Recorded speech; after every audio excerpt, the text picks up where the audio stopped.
Athletico Madrid 5, Real Madrid 2.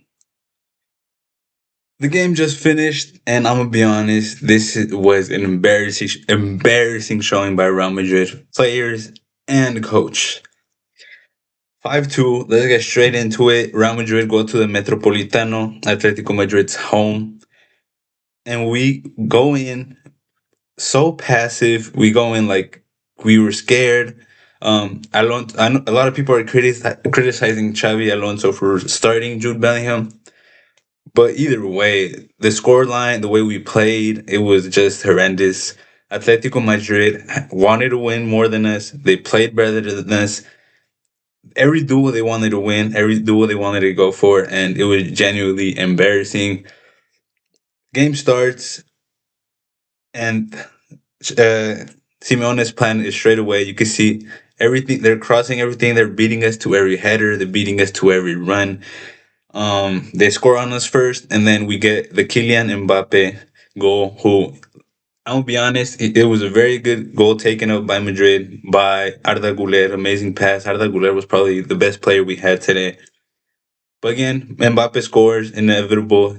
When it comes to scoring, he's inevitable. He's always gonna get a goal in there. Mbappe scores. Later on, Vinny goes down the wing, down the wide areas, passes Arda Güler 2-1.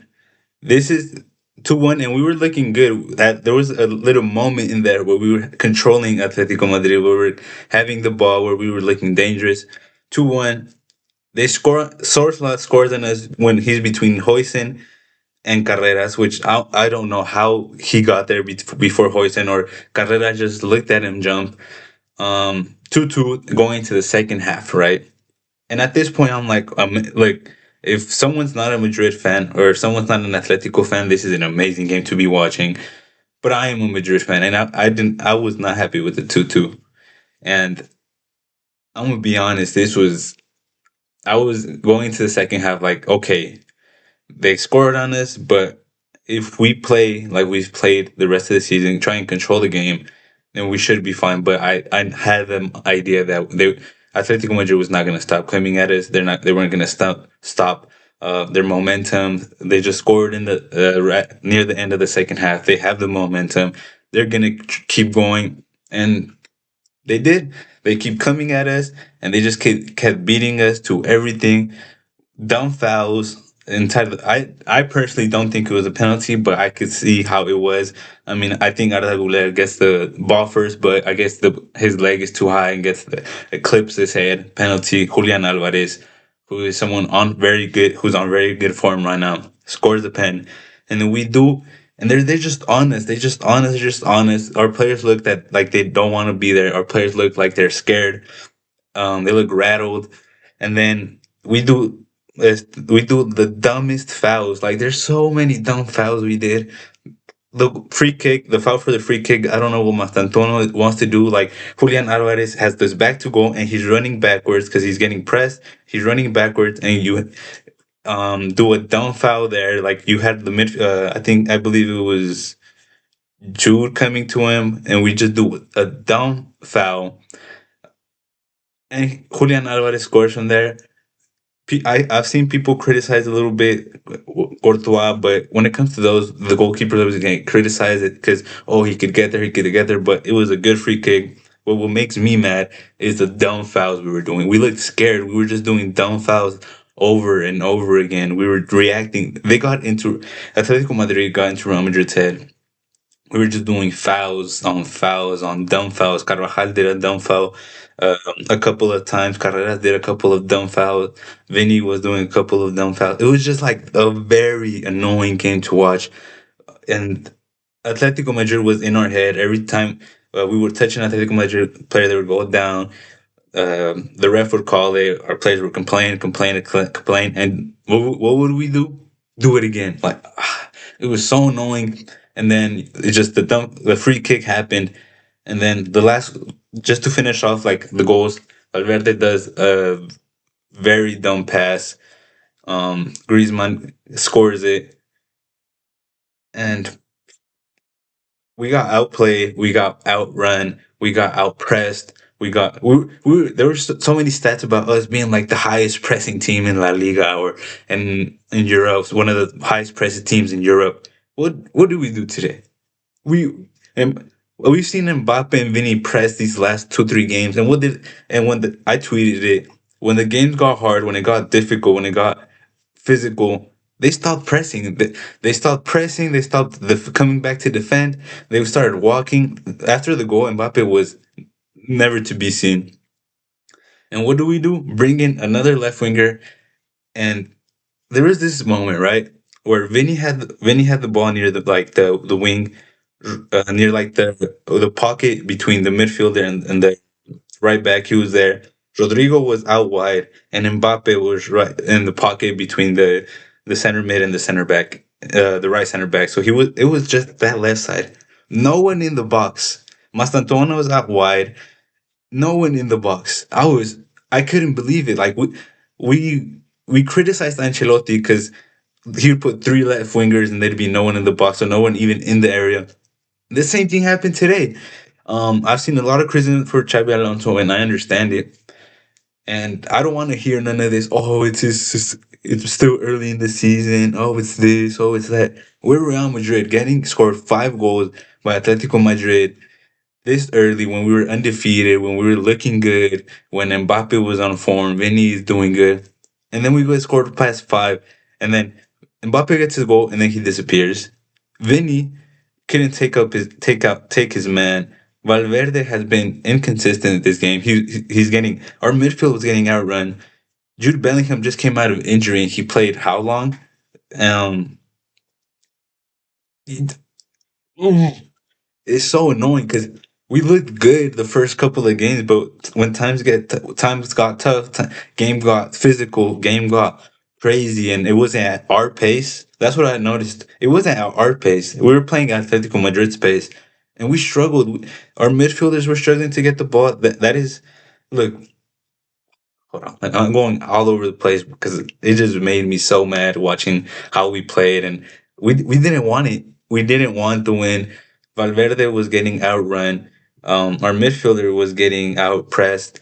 Our attackers weren't pressing. They've been pressing all games, but then this game got hard and they stopped pressing. They stopped. They were they were just let they. I saw Mbappe walk so many times. I saw Vinny walk. Mastantuano was the one that was running more, a little bit more. And then you take out Arda Guler, who was probably our best player. He'd always find the spaces. He'd always find the pockets to get a through pass. He was defending. He was coming back to defend. Um, there was one where it was him versus Sorsla, and he got there and got the ball, was able to play back.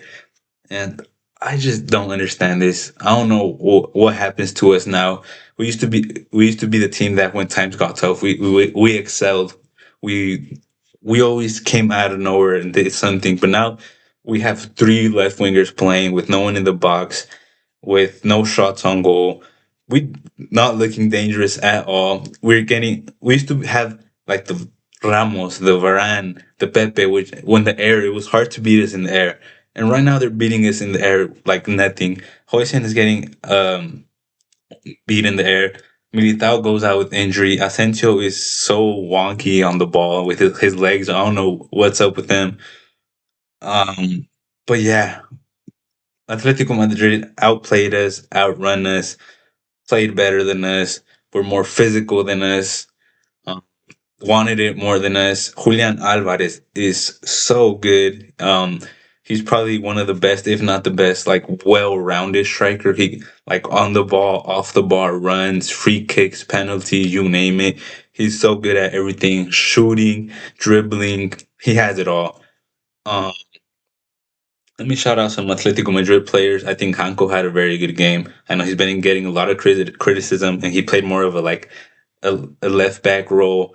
Koke experience. The amount of times that they would hit Koke and he would fall, or like you could see his experience. You could see the dog. Koke was very good today. And then Baena comes in, assists Griezmann for the goal. Julian Alvarez was MVP in my opinion. He was dangerous all the time. You never knew if he was making a run, if he was going to come a little bit deeper and pick it up. And he was overall just an amazing, amazing player. And he's one of those underrated players. What else? Who else can I shout out from? Atletico Madrid's line was good. They got Mbappe was always going to get his goal. Uh, and yeah, we just got. I don't know what happened to Xavi Alonso. There's been a lot of instances where Xavi Alonso falls under pressure, right? Or in the big games, he's questioned in the big games a couple. He's been questioned a couple times when the Europa League with Leverkusen, when he played Champions League with Leverkusen against Bayern, and when he was at Leverkusen. And I remember saying something about my like my things I wasn't looking forward to, and it was one of them was Xabi Alonso in like the Champions League playoff games or big games, and the reasoning was all of that. If there's a probably the video I did when he came in, when he was coming in, I probably mentioned that a little bit. That was something I was worried about, and I just think he folded. I think he had his idea. The game wasn't at our pace, and he just folded. He just put in more attackers, put in Gonzalo. He put in Gonzalo in the like 88th, 89th minute. Like we needed a person in there, and you put him 2 minutes before the end of the full time, and I didn't understand that. Um, Xavi Alonso needs to improve because we cannot see this again. He turned from a perfect run, 12 out of 12 points, to Ancelotti last season. Um, he needs to get his stuff together because we will not. I know Madrid fans, we will not take these type of games because when it comes to the Champions League playoff games, if we play like this, we're getting smacked by. If we play like this in the Champions League games, we're getting smacked by Arsenal again. We're getting beat by Bayern again. If we play the likes of Liverpool or PSG, we're getting destroyed. And look, we're playing El Clasico is next month. Probably like exactly like a month from now. If we play like this again, it's gonna be tough for Xavi Alonso. It's gonna be a very, very chaotic fan base. It's gonna be a very what I say, not chaotic. Let's say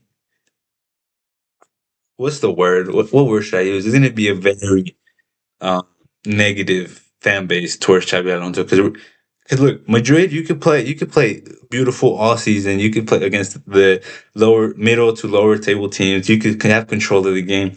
But at Madrid, if you don't win the big games, you're gonna get kicked out. Big games are the most important games for Real Madrid fans. Either if it's Clásicos, the Madrid derby, whether it's playoff, Champions League playoffs, big games are what's most important at Real Madrid. And Xabi Alonso doesn't figure out how to win those big games or at least put in good performances and get close to winning in these big games. But mostly win the big games, whether it's Champions League playoffs, whether it's the derbies, the derby madrileños, whether it's the clásicos. If Xavi doesn't figure those out, he's not gonna last very long. But look, I hope he learns from this. I hope Xavi learns from this. I hope the players get their stuff together because the players didn't look like they wanted to be there. Didn't look like they wanted the game, and I'm hoping for the best because they need to learn from this. Because if this cannot happen again, losing this bad against Atletico Madrid, I can only think about what waits for us against Barca. So they need to learn from this. We need to be way better, and we need that mentality in the big games, and yeah, we need to look way better. We need to play way better, and we need to win. That's what's most important.